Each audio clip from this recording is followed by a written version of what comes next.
Many years ago, I was asked a very interesting question.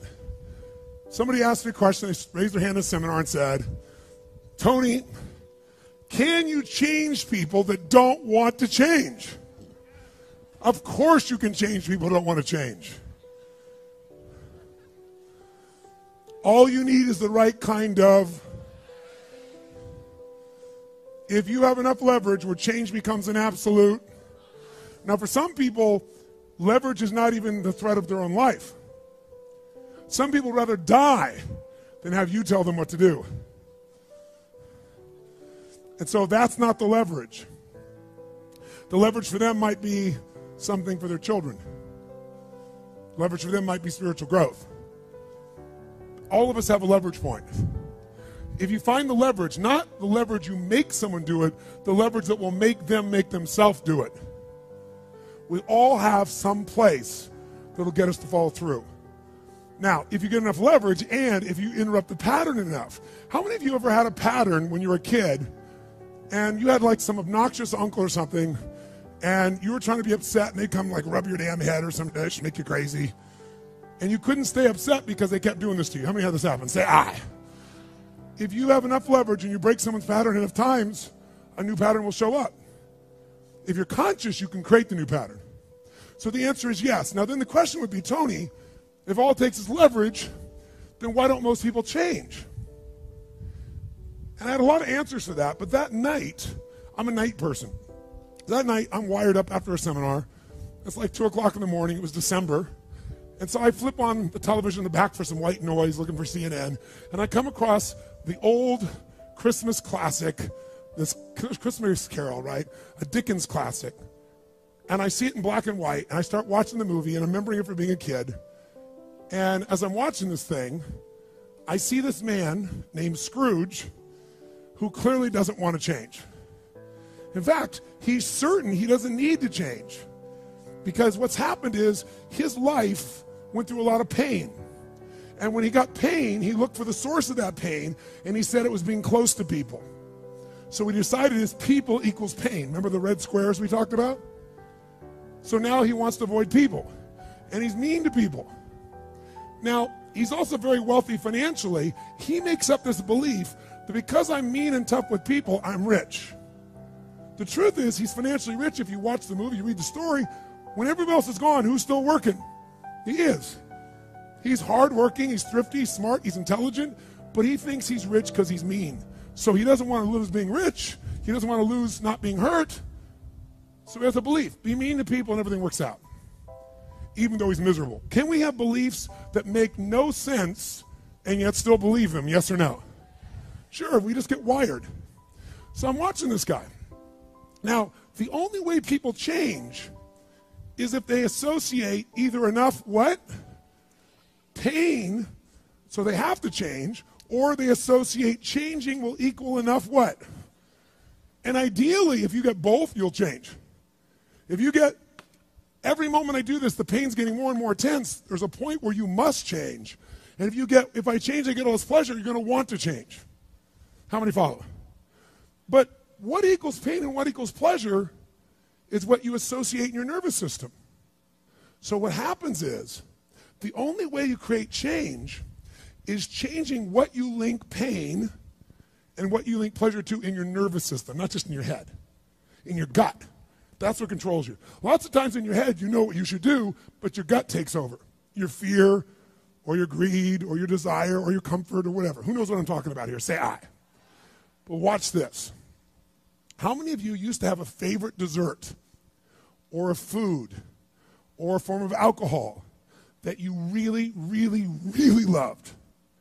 And then one night you had an experience like never before, where something happened, where this food or this drink or this alcohol that you love so much, it went down, but it kept coming back up at a level of intensity and with enough aroma and pain and association that to this day, it takes no willpower just to think of that alcohol or think of the smell of that food or look at it makes you appalled, makes you repelled. Who's had an experience like this in your life? Say aye. Tell me what that change was. Was that a change in willpower? No. All that happened is your brain changed what it used to link pleasure to, it now linked pain to. When you link enough pain, it takes no willpower, you're going to avoid it.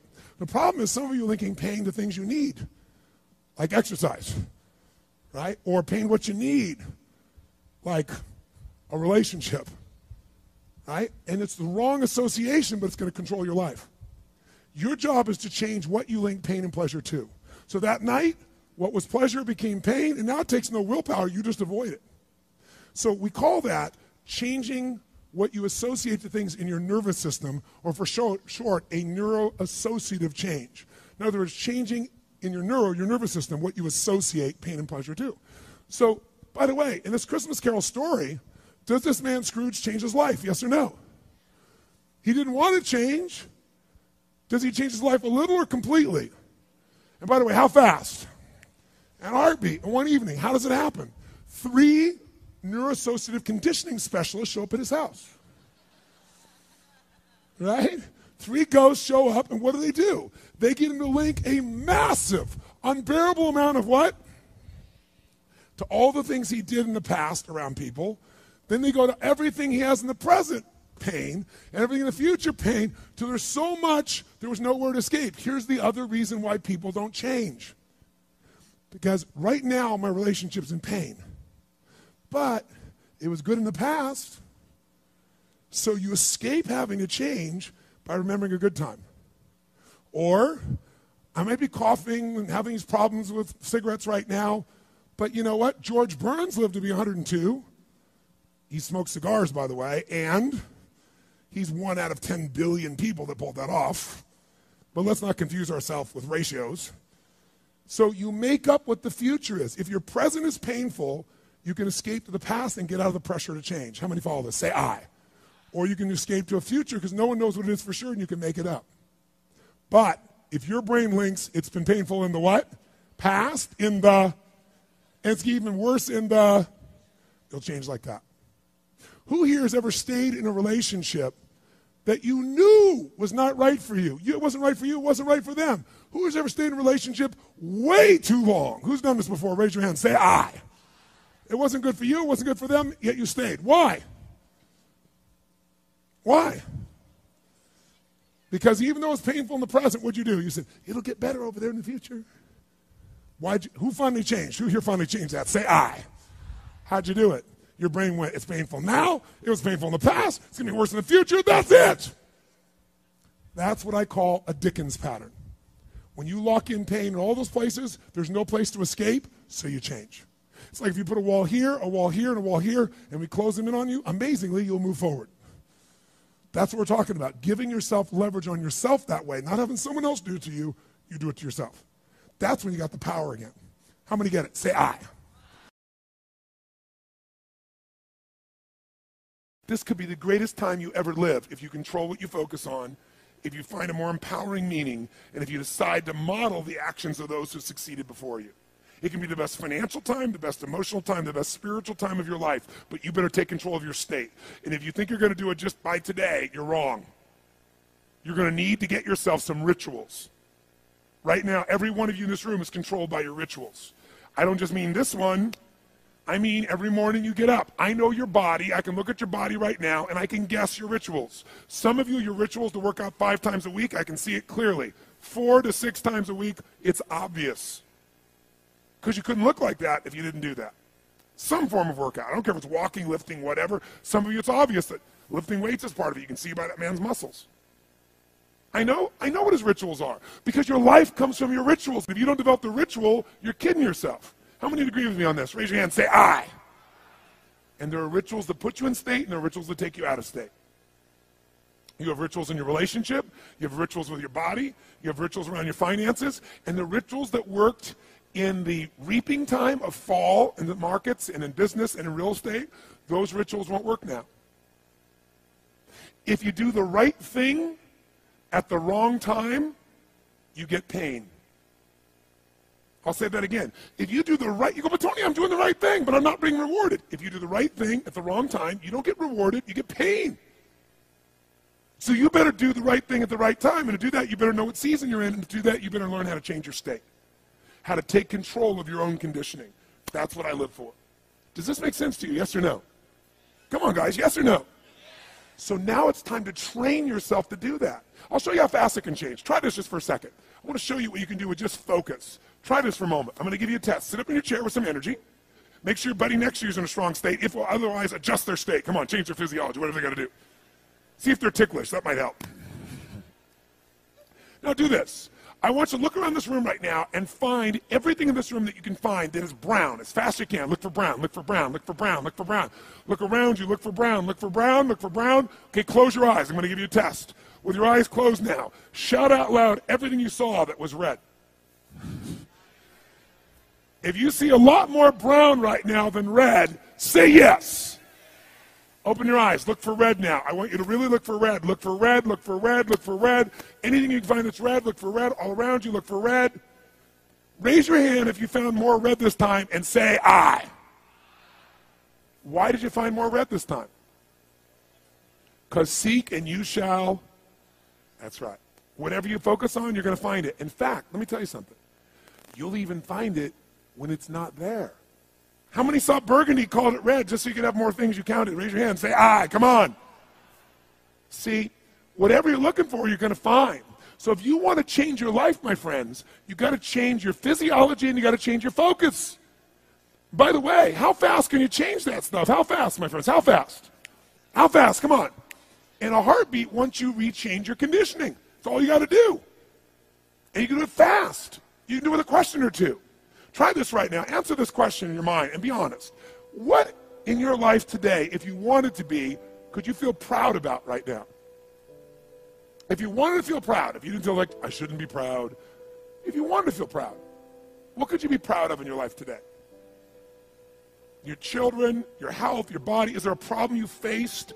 Instead of running from it, you finally stepped up and handled it?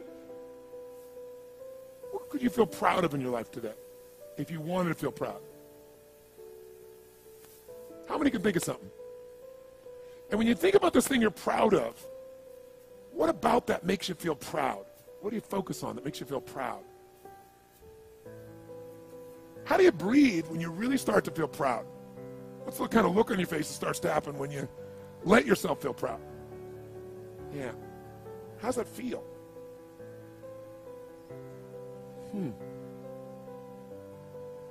Think of another area of life. Think of an area of life that you're grateful for.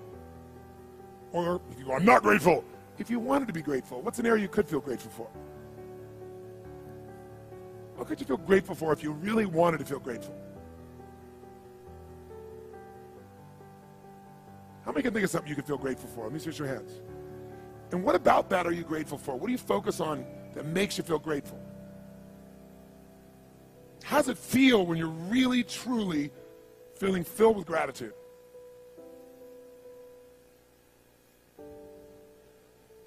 Here's one. If you wanted to be excited about your life right now, and you were willing to be excited, you were willing to buck everybody else's trend, what could you feel excited about in your life if you wanted to feel excited? What could you get excited about if you really focused on it and you really took it in? And you weren't in a negative place. What could you get excited about if you wanted to be excited in your life? What could you get excited about? How many of you can think of something you feel excited about right now? Raise your hand. Let me see your hand. Say I. When you're really excited about it, what about that excites you? Or when you're really excited, how do you feel? How do you speak? What's your life like? By the way, when you're excited, does it tend to touch other people? Yes or no? Absolutely. By the way, do people have a tendency, by the way, who feels different right now than just even a couple moments ago? Raise your hand and say I. Why? Because focus is controlled by questions. If you ask a different question continuously, not once, continuously, you will get a different answer. If you ask a lousy question, you get a lousy answer and a lousy state. Somebody says, why does this always happen to me? It doesn't always happen to you, but the brain's like a computer. Ask it a question, it'll have to come up with an answer. Because you deserve it, you idiot. Someone will say, how come I can never lose weight? You can lose weight, but if you keep saying, how come I can never lose weight, the brain's got to come with an answer. It goes, you're a pig. Lousy questions create what? Lousy answers. Ask a better question, get a better answer. Now here's what I want you to get. I want you to get that you can change your state. How fast, guys? How fast? How fast? And if you get the habit of doing it, you'll have a different life.